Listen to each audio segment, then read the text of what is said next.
మీరు పడ్డ వేదన, మీరు చేసిన పోరాటం. సినిమాల్లో హీరోలు, నేను కూడా చేస్తాను కాబట్టి చెప్తున్నాను, దెబ్బలకి నటించడం చాలా కష్టం. దెబ్బ పడితే వేరుగా ఉంటుంది. కానీ మీరు నిజ జీవితంలో దెబ్బలు తిన్నారు.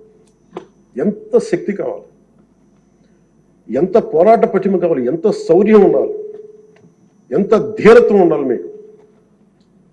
ప్రభుత్వం వస్తో లేదో తెలియదు, మళ్ళీ వాళ్ళే రావచ్చు, కానీ తట్టుకొని మీరు నిలబడ్డారు చూసారా, దానికి మీకు హ్యాట్స్ ఆఫ్ సార్. వండర్ఫుల్. మీరు ఎలా నిలదొక్కున్నారో, మీరు ఎలా ధైర్యంగా ఉన్నారో, అది రాష్ట్రం అందరికీ మమ్మల్ని కోరుకుంటాం. మీది ఏది కోల్పోకండి. మీ సెన్స్ ఆఫ్ హ్యూమర్ మటుకు 80% కోల్పోకండి.